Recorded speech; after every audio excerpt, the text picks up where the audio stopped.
മുരളീധരൻ ഒയിലിഞ്ഞാൻ നാടാക എന്ന സിനിമയിൽ പാടിയ പാട്ടുണ്ടല്ലോ, മാതളത്തേനു. അത് വളരെ ഹിറ്റായ ഒരു സോങ്ങാണ്. ഒൻപിയുടെ പാട്ടാണ്. പിന്നെ ഹരിപ്പാട് കേൾപ്പിനുള്ള സാറാണ്. അതെ അതെ, ഒരുപാട് ലളിതഗാനങ്ങൾ സംവിധാനം ആകാശവാണി സ്പെഷ്യലിസ്റ്റ് ആണ്. അദ്ദേഹത്തിന്റെ ലളിതഗാനങ്ങൾ തന്നെ ഞാൻ പാടിയിരുന്നു ധാരാളം. പൗർണമി ചന്ദ്രിക ഒരുപാട് പാട്ട് മത്സരങ്ങൾക്കൊക്കെ പണ്ടൊക്കെ എനിക്ക് നല്ല ഓർമ്മയുണ്ട്. സ്കൂൾ വ്യത്യസ്തരും കോളേജ് വ്യത്യസ്തരും അദ്ദേഹത്തിന്റെ ലളിതഗാനങ്ങളാണ് കംപ്ലീറ്റ് മത്സരാർത്ഥികൾ. ഞാനും പിള്ള സാർ കൂടി ഞാൻ പാടിയ അദ്ദേഹത്തിന്റെ പാട്ടിന് ജഡ്ജായിരിക്കേണ്ടി വന്നു. പിള്ളേരെന്താ പാട്ടെന്ന് നമുക്കറിയില്ലല്ലോ. ആ 4 പേര് ഒന്ന് പാടണം. മാതളത്തേനുണ്ണാൻ പാറി പറന്നു വന്ന മാണിക്യക്കുയിലാളേ,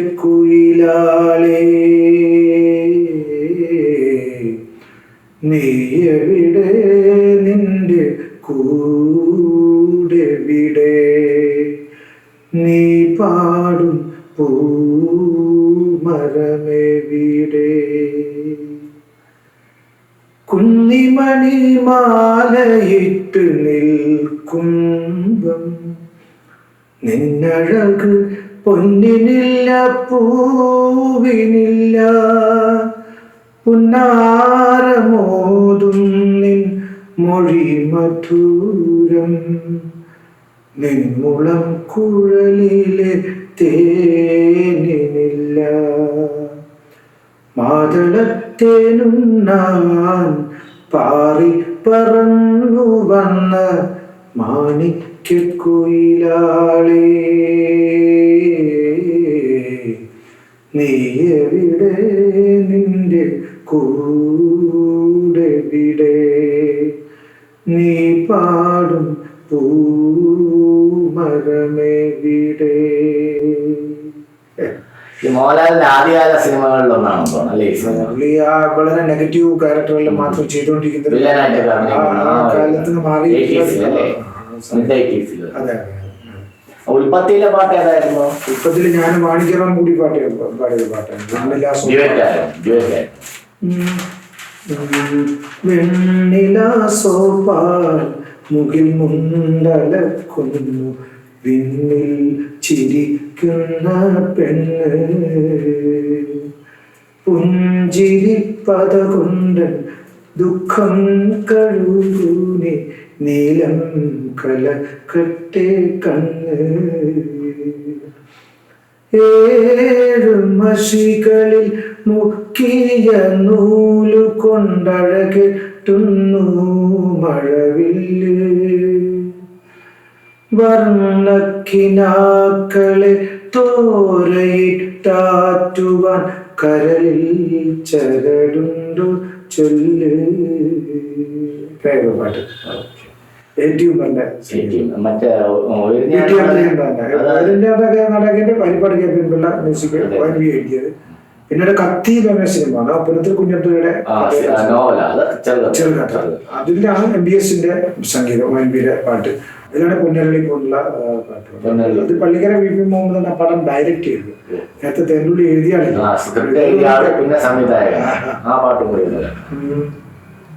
പൊന്നരളി പൂവൊന്നു മുടിയിൽ ചൂടി, കണ്ണിനില കസവൊളി പുടവ ചുറ്റി, കുന്നത്തെ കാവിൽ വിളക്കു കാണാൻ വന്നോരുൾനാടൻ പെൺകിടാവേ, എന്റെ ഉള്ളിൽ മയങ്ങുന്ന മാൻകിടാവേ,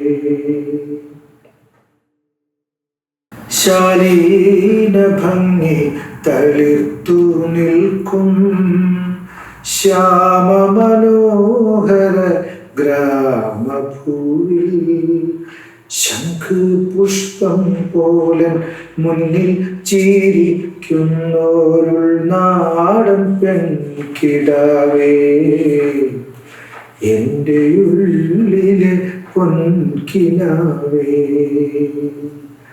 പൊന്നരളി പൂവൊന്നു മുടിയിൽ ചൂടി, കണ്ണിനില കസവൊളി പുടവ ചുറ്റി, കുന്നത്തെക്കാവിൽ വിളക്കു കാണാൻ വന്നോരുൾനാടൻ പെൺകിടാവേ, എൻ്റെ ഉള്ളിൽ മയങ്ങുന്ന മാക്കിടാവേ. സബാഷ്. മുരളിയേട്ടന് ഒരു കമ്മ്യൂണിസ്റ്റ് അനുഭാവിയായ അല്ലെങ്കിൽ സഹയാത്രികനായി അറിയപ്പെടാനാണോ ആഗ്രഹം, അതോ സ്വതന്ത്രനായ ഒരു കലാകാരനായിട്ട് അറിയപ്പെടാനാണോ ആഗ്രഹം? കമ്മ്യൂണിസ്റ്റ് മൂല്യമുള്ള ഒരു സ്വതന്ത്രനായ കമ്മ്യൂണിസ്റ്റ് മൂല്യമുള്ള ഒരു സ്വതന്ത്ര കലാകാരൻ. കഴിഞ്ഞ പാർട്ടി ചട്ടക്കൂടല്ല, സ്വതന്ത്രമായ സമീപനം. പാർട്ടി തന്നെ കൺട്രോൾ ചെയ്യാൻ പറ്റിട്ട് അത് ചെയ്യണം, ഇത് ചെയ്യണം, പോസ്റ്റർ ഒട്ടിക്കണം, മറ്റേ പിരിവിന് പോകണം, അതൊന്നും ഇല്ലാത്ത പാർട്ടി ലെസ് നമ്മൾ അനുഭവം മാത്രം അതൊക്കെ എപ്പോഴും ഇടതുപക്ഷത്തിന് ഉണ്ടാവും. നമ്മുടെ പാട്ടും ഇടതുപക്ഷത്ത് തന്നെയാണ്. അപ്പോ താങ്കൾ എന്റെ പാട്ടിനും എന്റെ കുടിക്കും എന്നിലെ മനുഷ്യനും മരണമില്ല. നേരത്തെ പിന്നെ ഇവര് കണിയാപുരം പറഞ്ഞില്ല, അതുപോലെ അച്ഛന്റെ കവിത ഉണ്ട്, ഇടത്തല്ല വലത്തല്ല നടുക്കല്ലൻ സരസ്വതി. ആ സരസ്വതി എന്ന് പറഞ്ഞ സർഗാത്മകതയാണ്. ഇടത്തല്ല വലത്തല്ല നടുക്കല്ലൻ സരസ്വതി, വെളുത്ത താമരപ്പൂവിൽ ഉറക്കമല്ല, തുടിക്കുന്ന ജനത തൻ കരളിന്റെ കരളിലെ തുടുത്ത താമരപ്പൂവിൽ അവൾ വാഴുന്നു. അച്ഛന്റെ നല്ല വരികളാണ്. താങ്കള് മൂകാംബികയിൽ പോയിട്ടുണ്ടോ? പോയിട്ടുണ്ട്. അവിടെ പോയപ്പോ ഒരു പ്രത്യേക അനുഭവമോ അനുഗ്രഹമോ അങ്ങനെ എന്തെങ്കിലും? എനിക്ക് വേണമെങ്കിൽ അങ്ങനെ അനുഭവം ഉണ്ടായിട്ട് പറയാം. കാരണം ഞാൻ ഒരു നാടക സമിതിയൊക്കെ തുടങ്ങിയിട്ട് പിന്നെ വളരെ തകർന്നു പോയ ഒരു അവസ്ഥയുണ്ടായിരുന്നു. കാരണം നാടക സമിതി കൊണ്ട് ഞാൻ പഠിച്ചത് ആകെ പഠിച്ച ഒരു കാര്യമല്ലോ, അത് നാടകം മേലെ തുടങ്ങാനുള്ളതാണ്. അതാണ് പഠിച്ചൊരു കാര്യം. അപ്പൊ ആ സമയത്ത് എന്റെ കുടുംബത്തിലും എല്ലാം പ്രശ്നങ്ങളായി, വലിയ പ്രശ്നങ്ങളായി. കാരണം എന്റെ ചെറിയ ശമ്പളം കൊണ്ട് ചെയ്യാൻ പറ്റുന്ന ഒരു സംഗതി അല്ലല്ലോ ഇത്. നാടകം അവശേഷം സിനിമ പിടിച്ചാൽ പെട്ടിയിൽ സിനിമ ഉണ്ടാവും, നാടകം പിടിച്ചാൽ കുറെ കട്ടൗട്ട്സല്ലേ ഉണ്ടാവുള്ളൂ, വീട് കൊളന്നോട്ടി പോലെ. അപ്പൊ ആ സമയത്ത് ആരോന ഉപദേശിക്കുന്നൊക്കെ പറയാൻ ഭാര്യ എന്റെ വലിയ ഭക്തിയൊക്കെ ഉള്ള ആളാണ്. അപ്പൊ ഞങ്ങൾ പോയി, അതിനുശേഷം ഒരു മാറ്റം വന്നു. അത് ഇതുകൊണ്ടാണ് അതുകൊണ്ടോ എന്ന് പറയുന്നത് എനിക്ക് മടിച്ചിട്ടല്ല ഞാൻ പറയാത്തത്. അങ്ങനെ ആയിക്കൊള്ളുന്നില്ല, അങ്ങനെ ആവുകയും ചെയ്യുന്നതിനും എനിക്ക് വിരോധമില്ല. ഒരുപാട് കമ്മ്യൂണിസ്റ്റുകാര് PG ഒക്കെ ഇവിടെ പോയിരുന്നതല്ല, അതില് അങ്ങനെ പ്രത്യേകതയൊന്നും കാണാൻ കാര്യമില്ല. കാരണം കമ്മ്യൂണിസ്റ്റുകാരും മനുഷ്യന്മാരാണല്ലോ. താങ്കൾ കഴിഞ്ഞ മിനിസ്ട്രിയിലും ഈ മിനിസ്ട്രിയിലും സംഗീത നാടക അക്കാദമിയുടെ എക്സിക്യൂട്ടീവ് മെമ്പറായിരുന്നു, അതായത് ഭരണകാര്യങ്ങൾ നിയന്ത്രിക്കുന്ന കമ്മിറ്റിയുടെ പ്രധാനിയായിരുന്നു. എന്തുകൊണ്ടാണ് രണ്ടാമത്തെ പ്രാവശ്യം അതിലിരിക്കവേ രാജിവെച്ചു പോയത്? പ്രത്യേക കാരണമൊന്നുമില്ല. ഞാന് അതായത് നമുക്ക് പിന്നെ ഒരു സ്ഥലത്ത് ഇരിക്കുമ്പോൾ അതിൻ്റെ അകത്ത് ഒരു പൂർണ്ണമായൊരു ഇൻവോൾവ്മെന്റ് പിന്നെ ഉണ്ടാകുന്നൊരവസ്ഥ അത് ആദ്യം മുതലേ തോന്നിയിരുന്നു. ആദ്യത്തെ ഇരിക്കുന്ന കാലം മുതലേ തോന്നിയിരുന്നു. നമ്മളൊരു ആവശ്യം ഇല്ല എന്നുള്ളൊരു തോന്നലൊന്ന്. പിന്നെ എനിക്ക് ആരോഗ്യപരമായ വിഷയങ്ങളും ധാരാളം ഉണ്ടായിരുന്നു. നമ്മളൊരു യാത്ര ചെയ്യാൻ കാരണം ഫലവത്താവുന്നില്ല എന്നുള്ളൊരു വിഷയമുണ്ട്. നമ്മളൊരു യാത്ര ചെയ്തിട്ട് വന്നിട്ട് ഒരു തീരുമാനമെടുത്ത് നിർത്തിലാക്കി അതിലൊന്നും കഴിയാത്തൊരവസ്ഥ വരുമ്പോൾ നമ്മൾ പിന്നെ ആയിരിക്കേണ്ട കാര്യമില്ല. അതും എന്റെ ഉള്ളിലെ കമ്മ്യൂണിസ്റ്റ് ബോധത്തിലാണ് ഞാൻ വിചാരിക്കുന്നത്. അന്നേരവും എന്റെ ഉള്ളിലെ എനിക്ക് പറയാനുള്ള എനിക്ക് തോന്നിയ ആശയങ്ങള് നടപ്പിലാക്കണം എന്ന് ഞാൻ പറയുന്നില്ല, അത് ശ്രദ്ധിക്കാൻ ആളില്ല. കാരണം എന്റെ അനുഭവങ്ങളിലെ കുറെ ഞാൻ ചെന്നൈ അക്കാഡമിയിലെ അനുഭവിച്ചു, അതായത് മദ്രാസ് സംഗീത നമ്മളൊക്കെ ചെറുപ്പക്കാരെ പ്രൊമോട്ട് ചെയ്യുന്ന കാര്യത്തിൽ ഞാൻ കണ്ടിട്ടുള്ള ചില അനുഭവങ്ങൾ ഞാൻ ഇവിടെ എഴുതി സമർപ്പിച്ചിരുന്നു. ഈ കമ്മിറ്റിയിലുള്ള അതിൻ്റെ മുമ്പുള്ള കമ്മിറ്റി KPSC എഴുതുന്നുണ്ടായിരുന്ന കാലത്ത്. പക്ഷെ അതൊന്നും ചർച്ചയ്ക്ക് പോലും ചെയ്യാറായില്ല. അപ്പോൾ അങ്ങനെയുള്ള ചില കാര്യങ്ങൾ എനിക്ക് മാനസികമായിട്ട് വിഷമം ഉണ്ടാക്കിയത്. കാരണം ചർച്ച ചെയ്യണ്ടേ, അപ്പൊ ചർച്ച ചെയ്തിട്ട് അത് വേണോ വേണ്ടിയോ എന്നുള്ളത് പ്രായോഗികമല്ല എന്ന് ഉറപ്പോടെ തള്ളിക്കളയുന്നതിന് പകരം ചെറുപ്പക്കാരെ നമ്മൾ ക്ലാസിക്കൽ മ്യൂസിക്കിന്റെ ഭാഗത്തിലുള്ള ചെറുപ്പക്കാരെ എങ്ങനെ കൊണ്ടുവരണം? നിങ്ങൾ 10 കച്ചേരി വെച്ചാൽ മാത്രം പറ്റും. അവരെ എങ്ങനെ പ്രൊമോട്ട് ചെയ്തെടുക്കണം എന്നുള്ളൊരു വിഷയമില്ലേ. ഞാൻ 1980 മുമ്പാണ് ചെന്നൈ മ്യൂസിക് കോളേജിൽ പഠിക്കുന്നത്. ഗാനപ്രവീണിൽ അവിടെ വിദ്വാനായിട്ട് പേര്. അപ്പോ ആ സമയത്ത് തന്നെ പിന്നെ ചെന്നൈ അക്കാഡമിയിൽ ചെന്നൈ സംഗീത അക്കാദമിയും കോളേജും ഒരേ ഇതിലാണ്. ഒരേ കോമ്പൗണ്ടിനുള്ളില്ല. അപ്പോൾ ആ സമയത്ത് അവർ ചെയ്യുന്ന, അതായത് 80 മുമ്പേ ആലോചിക്കണം, അന്ന് തന്നെ അവർ അങ്ങനത്തെ പദ്ധതികൾ ഉണ്ടാക്കിയിട്ടുണ്ടായിരുന്നു. അതിനുവേണ്ടി ഡാൻസ്, ക്ലാസിക്കൽ മ്യൂസിക് എല്ലാം പുതിയ രംഗത്ത് വരുന്ന ആളുകളെ പ്രൊമോട്ട് ചെയ്യാൻ വേണ്ടിയിട്ടുള്ള പദ്ധതികൾ അവരാണ് അവിടെ ഉണ്ടാക്കിയത്. അത് 2000 ഇങ്ങോട്ട് എത്തിയിട്ട് പോലും അത് സ്വീകരിക്കണമെന്ന് ഞാൻ പറയുന്നില്ല. അത് ചർച്ച ചെയ്യാൻ പോലും തയ്യാറില്ല എന്ന് പറയുന്ന ഒരു അവസ്ഥ എന്ന് പറയുന്നത്. താങ്കളുടെ അഭിപ്രായത്തിൽ മൊത്തത്തിൽ ആ 2 ടേണായിട്ട് അവിടെ എക്സിക്യൂട്ടീവ് മെമ്പർ ആയിരുന്നെങ്കിലും അവിടുത്തെ പ്രവർത്തനത്തിൽ താങ്കൾക്ക് ഒരു തൃപ്തി? അങ്ങനെ തൃപ്തിയുള്ള കാര്യങ്ങൾ ഒരുപാടുണ്ട്. പക്ഷെ ഞാൻ കോൺസെപ്റ്റ് ചെയ്യുന്ന കൂടുതൽ നിങ്ങൾ കുറെ പരിപാടികൾ നടത്തുന്നതല്ല, ചെറുപ്പക്കാരൊക്കെ രംഗത്ത് കൊണ്ടുവരാൻ വേണ്ടിയിട്ട്. ഇപ്പൊ അത് ഈ കമ്മിറ്റി ഞാനിങ്ങനെ പോന്ന ശേഷം പിന്നെ നാനിയടി പ്രസാദ് കമ്മിറ്റിയിലുണ്ട്. ഇപ്പൊ കുറെ ചെറുപ്പക്കാർക്ക് ഒരുപാട് അവസരങ്ങൾ, ആ അവസരമല്ല ഞാൻ ഉദ്ദേശിച്ചത്. ഈ വളരെ യോഗ്യത ഉണ്ടാവുകയും പുറത്ത് വരാതിരിക്കുകയൊക്കെ ചെയ്യുന്ന ആളുകളുടെ അങ്ങനെയൊക്കെ വേണമല്ലോ. പിന്നെ അക്കാഡമികൾ നിൽക്കേണ്ടത് കുറെ പരിപാടികൾ നടത്തൽ മാത്രമല്ലല്ലോ, അതിൻ്റെതായ രീതിയിൽ അങ്ങനെ ഒന്നുമില്ല, അങ്ങനത്തെ ഒരു പദ്ധതിയില്ല. പിന്നെ അങ്ങനെ കുറെ കാര്യങ്ങൾ ചെയ്യാനും പറ്റിയിട്ടുണ്ട്. ഇപ്പൊ അവരുടെ പബ്ലിക്കേഷൻ സമിതികളിലും ഡയബറ്റി പുസ്തകങ്ങൾ വെക്കാൻ തുടങ്ങി. അതിലൊക്കെ പ്രശ്നങ്ങൾ ഉണ്ടെങ്കിൽ പോലും പുതിയ രീതിയിൽ ഒരുപാട് കാര്യങ്ങൾ വന്നിട്ടുണ്ട്. ഇപ്പൊ മുരളി, ഇപ്പോൾ കരുവള്ളൂർ മുരളി വന്ന ശേഷം കുറെ കൂടി ആക്റ്റീവായിട്ട് കുറെ കാര്യങ്ങളൊക്കെ ചെയ്യുന്നുണ്ട് പല സ്ഥലങ്ങളിലും. ഇപ്പൊ സാധാരണ നടത്തിക്കൊണ്ടിരുന്ന മാമൂലായിട്ട് നടത്തിക്കൊണ്ടിരുന്ന കാര്യങ്ങൾക്ക് അപ്പുറം ഒരുപാട് ഡ്രാമ രംഗത്തും സംഗീത രംഗത്തും ഒക്കെ വന്നിട്ടുണ്ട്, ഇല്ലെന്നാ പറയാൻ പറ്റില്ല. പക്ഷെ അത് ഇനിയും ബലവത്തായിട്ട് എങ്ങനെ നടത്താമെന്നുള്ളതിനെ പറ്റിയുള്ള കൂടുതൽ ചർച്ചകൾ എന്റെ അഭിപ്രായത്തിൽ അക്കാഡമിക്ക് പുറത്തും ചർച്ച ചെയ്യാം. അല്ലെ, ഇപ്പൊ സ്കൂൾ യുവജനോത്സവം നടക്കുന്നു, കേരളത്തിലെ വലിയൊരു സംഭവമല്ലേ അത്. പക്ഷെ സ്കൂൾ യുവജനോത്സവത്തിന്റെ ഒരു കാര്യം ഞാൻ എന്നും പറഞ്ഞുകൊണ്ടിരിക്കുന്നത് വെച്ചാൽ, ഈ KSTA പോലുള്ള അധ്യാപക സംഘടനകൾ ഈ മേക്കപ്പ് ചെയ്യുന്നതിനെയും കർട്ടൻ കിട്ടുന്നതിനെയും മൈക്ക് സെറ്റ് ഓപ്പറേറ്റ് ചെയ്യുന്നതിനും എല്ലാം വിളിച്ചു കൂട്ടണം. കാരണം അവരെല്ലാം പറയാനുണ്ട് അല്ലേ. പ്രൈമറി സ്കൂൾ ലെവല്, സബ് ജില്ലാ തലത്തിൽ അവർക്ക് എക്സ്പീരിയൻസ് ഉണ്ട്.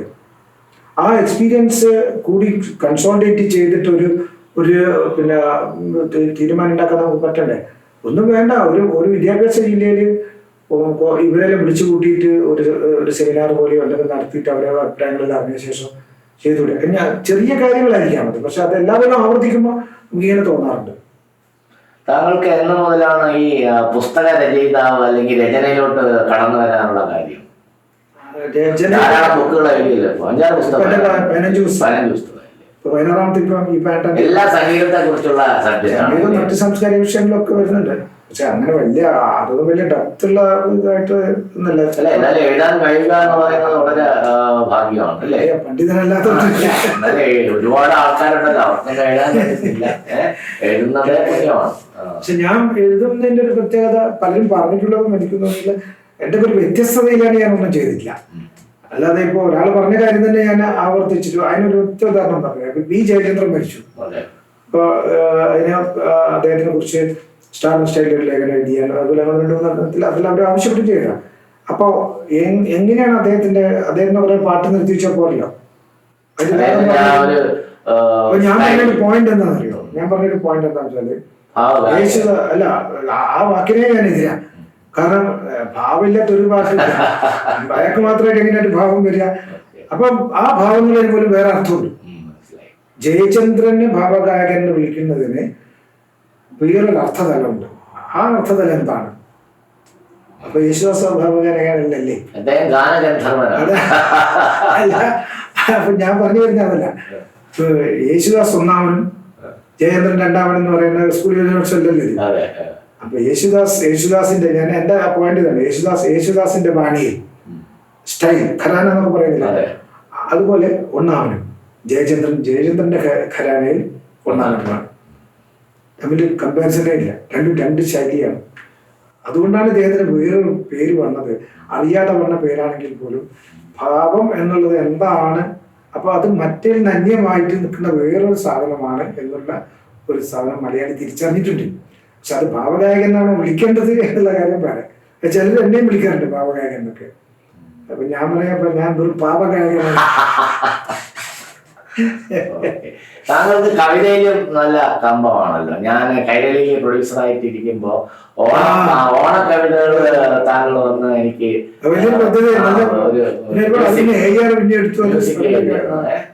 അതെങ്ങനെയാണ് കവിതകൾ ആഗ്രഹം വരാൻ കഴിയുന്നത്? അത് നല്ല ഓണക്കവിതകളുണ്ട്. സുഗതകുമാരി, അയ്യപ്പ, അവരെല്ലാം എഴുതിയ ഓണക്കവിതകൾ. ഞാന് കുട്ടിക്കാലം മുതൽ ഈ കവിത ചൊല്ലുന്ന രീതി അച്ഛൻ എന്നെ ശീലിപ്പിച്ചിട്ടുണ്ട്. ഞാൻ പറഞ്ഞില്ല, കുഞ്ഞിരാമൻ നായരുടെ കവിതകളൊക്കെ ചൊല്ലുന്ന, അതുപോലെ VC ബാലകൃഷ്ണ പണിക്കരുടെ കവിത, ജി ശങ്കരക്കുറുപ്പിന്റെ, അങ്ങനെയൊക്കെ ഒരു കുട്ടിക്കാലം മുതലേ ഉണ്ട്. അത് മത്സരിക്കാനല്ല, അല്ലാതെ തന്നെ ചൊല്ലി വെറുതെ പഠിക്കുന്ന. അപ്പൊ പക്ഷെ അതിൽ നിന്ന് മാറ്റം വേണ്ടത്, ആ സ്റ്റൈലിൽ നിന്ന് മാറ്റം വേണ്ടത് അതെല്ലാം നൃത്താധിഷ്ഠിതമായിട്ടുള്ള, താളാധിഷ്ഠിതമായിട്ടുള്ള കാര്യങ്ങളായിരുന്നു. പിന്നീട് ഈ ഇന്ന് ചൊല്ലുന്ന പോലെ രാഗാധിഷ്ഠിതമാവുന്നത് പിന്നീടാണ്. അത് ഹരിപ്പാട് KPN പിള്ള സാറുമായിട്ട് സമ്പർക്കത്തിലൂടെയാണ്. അത് സുഗതകുമാരിയുടെ ഒരു പരിപാടി ഞങ്ങൾ വടകര വെച്ചിരുന്നു. അങ്ങനെ അവർക്ക് അവാർഡ് കിട്ടിയിട്ടൊന്നുമില്ല. ഒരു ദിവസം സുഗതകുമാരിയോടൊപ്പം എന്നുള്ള രീതിയിൽ KP ശങ്കരൻ മാസ്റ്റർ ഒരു പ്രഭാഷണവും ഞങ്ങൾ ഈ പരിപാടിയും മാത്രമല്ല, അങ്ങനെ വലിയ പുള്ളിയായിട്ടും ഉണ്ടായിരുന്നു. അപ്പൊ ആ പരിപാടിയിൽ പിള്ള സാർ കുറെ കവിതകൾ കമ്പോസ് ചെയ്തു. അത് ഞാനായിരുന്നു പാടിയിരുന്നത്. അപ്പോൾ അതുമുതലാണ് എനിക്ക് അങ്ങനെ ഒരു താല്പര്യം എന്ന് തുടങ്ങിയത്. കവിത വായിക്കുമെങ്കിലും ഇങ്ങനത്തെ രീതിയിലേക്ക്. അതില് ടീച്ചറുടെ ഒരുപാട് നല്ല കവിതകൾ, ബീഹാർ, അതുപോലെ സന്ധ്യ എന്ന കവിതയൊക്കെയാണ് വലിയ ഇതുണ്ടായിരുന്നു. നല്ല ചൊല്ലിയിട്ട് വലിയ അഭിപ്രായം ഉണ്ടായിരുന്നു. ടീച്ചർ ഞാനിവിടെ വന്നാലേ ടീച്ചർ ആ സമയത്ത് ഇവിടെ വന്നു കഴിഞ്ഞാൽ അവിടെ പോയി കഴിഞ്ഞാൽ അവിടെ ഇങ്ങനെ ഇരിക്കും. എന്നിട്ട് ഞാനിങ്ങനെ ഇതിങ്ങനെ പാടിക്കൊടുത്താൽ കണ്ണുടച്ചിരിക്കും സന്ധ്യയൊക്കെ ചെല്ലുമ്പോൾ. അതൊക്കെ എനിക്കിപ്പോഴും ഓർമ്മയാണ്. മനസ്സിൽ വാർദ്ധക്യം വന്നു എത്തി നോക്കിയോ? മനസ്സിൽ വാർദ്ധക്യം ഇല്ല, ശരീരത്തിനുണ്ട്. പണ്ടത്തെ പോലെ എല്ലാത്തിനും ഒരു ഉത്സാഹിച്ച് അതിന്റെ ഒരു കാരണം ഈ ഡയബറ്റിക് ആകുന്നതാണ്. ഡയബറ്റിക് ആകുന്നത് എല്ലാത്തിനും ശ്രദ്ധിക്കണം. പിന്നെ ഫുഡിന്റെ കാര്യം മാത്രമല്ല, നമുക്ക് ഈ ശരീരത്തിന് ഉണ്ടാകുന്ന ചില ഇതുണ്ടല്ലോ, അത് ഏജ് കൂടിയാകുമ്പോൾ അതിനൊക്കെ ഓവർകം ചെയ്യാനുള്ള പ്രയാസം വരില്ല. അതുകൊണ്ടുള്ള പ്രശ്നം. എന്നാൽ നമ്മൾ സമ്മതിക്കില്ല ഏജായി. കോഴിക്കോടുകാരനായതിൽ അഭിമാനിക്കുന്നു, അല്ലെങ്കിൽ വടകരക്കാരനായതിൽ അഭിമാനിക്കുന്നു എന്ന് എപ്പോഴും മുള്ളിയേട്ടൻ പറയും. അത്രയ്ക്കൊക്കെ ഡാമ്പ് ഉണ്ടോ കോഴിക്കോടുകാരൻ? അങ്ങനെ പ്രത്യേകിച്ച് അഭിമാനമൊന്നുമില്ല. അല്ല, കലാകാരന്മാരെയും അതുപോലെ തന്നെ നാടകക്കാരെയും പാട്ടുകാരെയും ഒക്കെ വളരെ അകമഴിഞ്ഞ് പ്രോത്സാഹിപ്പിക്കുന്ന ജില്ലയാണ് കോഴിക്കോട് എന്ന് ഇങ്ങനെ ധാരാളം പേര് പറയാറുണ്ട്. പിന്നെ അത് അവരെന്നെ പറഞ്ഞു വരുത്തുന്നൊരു അത് പക്ഷെ ഒരു കാലത്ത് ഉണ്ടായിരുന്നു. ബാബുരാജിന്റെ കാലത്ത്, കോഴിക്കോട് അബ്ദുൽ ഖാദറിന്റെ ഒക്കെ കാലത്ത് അത് പറയാം. കാരണം അതൊരു വലിയൊരു എന്താ പറയുക, ഒരു കൊടുക്കൽ വാങ്ങലും ഉണ്ടായിരുന്നു അതിനകത്ത്. ഇപ്പൊ ഉത്തരേന്ത്യയിലുള്ള ഈ കവാലി പാട്ടുകാരൊക്കെ വരിക, അവരവിടെ പരിപാടികളൊക്കെ നടത്തുക, അങ്ങനത്തെ മുസ്ലിം വീടുകളൊക്കെ കേന്ദ്രീകരിച്ചിട്ട് അങ്ങനെയുള്ള ഒരാളുടെ മകനുമാണ് ബാബുരാജ്.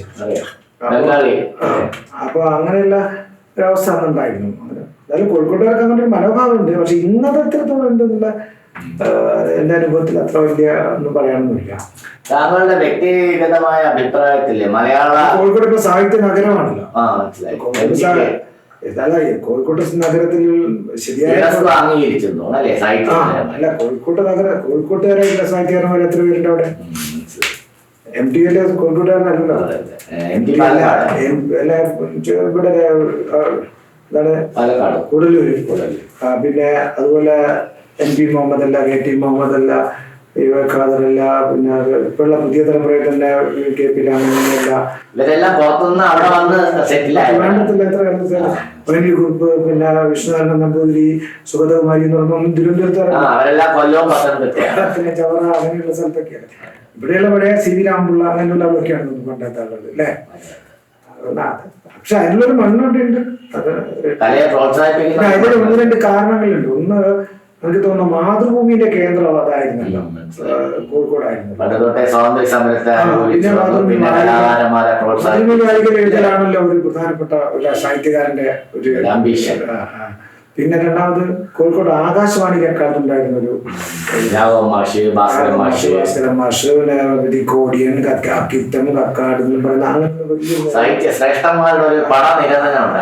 സാഹിത്യ മറ്റു മേഖലകളിലെ ആളുകൾ എല്ലാം ചേർന്നിട്ടില്ല.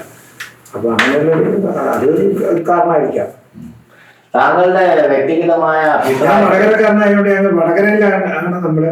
വടകരക്ക് നമുക്ക് വേറെ പാരമ്പര്യമുണ്ട്. എന്താ വെച്ചാൽ വടക്കം പാട്ട്, കളരി, നമ്മുടെ അതൊക്കെ വരുന്ന ഒരു പാരമ്പര്യം നമുക്ക് വടകര. വടകരയും വലിയ എഴുത്തുകാരുണ്ട്. തിരുക്കുഞ്ഞൻപിള്ള, അച്ഛനുണ്ട്, PT അബ്ദുറഹിമാനുണ്ട്. പിന്നെ അങ്ങനെയുള്ള വലിയ എഴുത്തുകാരും വടകരയിലുണ്ട്. ഇന്നത്തെ നോക്കുകയാണെങ്കിൽ VR സുധീഷ്, M സുധാകരൻ, ഇതെല്ലാം വടകര. അക്ബർ കക്കട്ടിൽ, ഇതെല്ലാം വടകരക്കാരല്ലേ. ഞാൻ പറയുന്നത് വടകരയും സാഹിത്യ നഗരമായി പ്രഖ്യാപിക്കുന്നത്. താങ്കളുടെ വ്യക്തിപരമായ അഭിപ്രായത്തിൽ മലയാള ഗാനശാഖയ്ക്ക് ഏറ്റവും കൂടുതൽ കോൺട്രിബ്യൂഷൻ നൽകിയത് ആരാണ്? ഏറ്റവും വലിയ സംഭാവന പി ഭാസ്കരന്റെ തന്നെയാണ്. ഗാനരചനയ്ക്ക് അതൊരു വഴിയാണ്. അതിൽ പോയപ്പം അത് നേരത്തെ സൂചിപ്പിച്ചു ജയേന്ദ്രനെ പറ്റിയും യേശുദാസിനെ പറ്റിയും പറയാനില്ല. അത് ഓരോ വഴി തന്നെയാണ്. അതായത് ONV വേറൊരു വഴിയിലാണ് സഞ്ചരിച്ചത്, വയലാർ വേറൊരു വഴിയിലാണ് സഞ്ചരിച്ചത്. പക്ഷെ പി ഭാസ്കരൻ മൊത്തത്തില് ഇതിന്റെ ഒരു ഒരാളാണ്. സംഗീതത്തിൽ നമ്മൾ പറയ രാഘവ മാഷ് ഈ നീലക്കുയിൽ മുതലുള്ള ഒരു കാര്യമായിട്ട് പറയുള്ളൂ. സാധാരണ സത്യമാണ്. കാരണം നീലക്കുയിലിന്റെ അപ്പുറവും ഇപ്പുറം എന്ന് പറയുന്ന ഒരു അതിർവരമ്പ് വെച്ച് കഴിഞ്ഞാൽ അതിൽ വലിയൊരു ചേഞ്ച് ഉണ്ടാക്കുന്ന മാഷാണ്. പിന്നീട് അതിൽ വലിയ എടുത്തു പറയേണ്ട ഒരു വലിയ മഹാ വ്യക്തിത്വം തന്നെയാണ് ദേവരാജ മാഷ് എന്ന് പറയുന്നത്. പിന്നെ അത് ഒരാളെ ഞാൻ പറയാം, ഒരാള് നല്ല കേന്ദ്രീകരിക്കാൻ പറ്റില്ല. ബാബുരാജിനെ മലയാളികളുള്ള സ്ഥലത്തും മലയാളിത്തമുള്ള കാലത്തും വരെയും ബാബുരാജ് എന്ന് പറഞ്ഞൊരു വ്യക്തിനെ വിസ്മരിക്കാനാവുമോ? അപ്പൊ നമുക്ക് ഓരോരുത്തരും ഓരോ രാഘവമാഷിന്റെ വ്യക്തിത്വം എന്ന് പറഞ്ഞാൽ വേറെയാണ്. അതുപോലൊരു ഇന്റർവ്യൂവിൽ ഞാൻ പറയാം, നമുക്ക് മാസ്റ്റർ എന്താണ്, മാഷ 10 സിനിമാ പാട്ട് ചെയ്തു എന്നുള്ളതല്ല, അതിലപ്പുറത്ത് എന്താണ് അതിന്റെ എന്താണ് മാഷ ആ സംഗീത നിർമ്മിതിയുടെ ഒരു ഉള്ളടക്കം എങ്ങനെയാണ്, അല്ലെങ്കിൽ അതിന്റെ ഒരു കൺസ്ട്രക്ഷൻ ഉണ്ടല്ലോ അതിനെ കുറിച്ച് നമ്മൾ പഠിക്കേണ്ടതാണ്. താങ്കളുടെ കുടുംബം എന്ന് പറയുന്നത് നമ്മളിങ്ങനെ വളരെ പരിമിതപ്പെടുത്തണ്ട, ഭാര്യ മക്കൾ എന്നുള്ളതിൽ മാത്രം പരിമിതപ്പെടുത്തണ്ട. ഭാര്യ ശശികല, എൻ്റെ 2 മക്കൾ ഇന്ദു, നീത, എനിക്കൊരു ഒരു പേരക്കുട്ടിയുണ്ട് ജാനിയ എന്ന് പറഞ്ഞിട്ട്. പിന്നെ എൻ്റെ 2 സിസ്റ്റേഴ്സ് ശോഭ, മിനി, ഒരു അനിയനുണ്ട് മധു എന്ന് പറഞ്ഞിട്ട്, തിരുവനന്തപുരത്ത് തന്നെയാണ് താമസിക്കുന്നത്. അങ്ങനെ അതും കൂടി ചേർന്നല്ലോ അവിടെ കുടുംബമുള്ളൂ. അച്ഛനും അമ്മയും ഇപ്പം ജീവിച്ചിരിപ്പില്ല. അവരെല്ലാം മാറ്റി വെച്ചിട്ട് സഹോദരന്മാരെ മാറ്റി വെച്ചിട്ട് നമ്മുടെ കുടുംബം പറയുന്നത് മാത്രം പറയുന്നത് ശരിയില്ല എന്നെ അഭിപ്രായം. അപ്പൊ ഇത്രയും നേരം പഞ്ച് മീഡിയയ്ക്ക് വേണ്ടി താങ്കളുടെ സംഗീത അനുഭവങ്ങൾ പങ്കിട്ടതിന് താങ്ക് യു.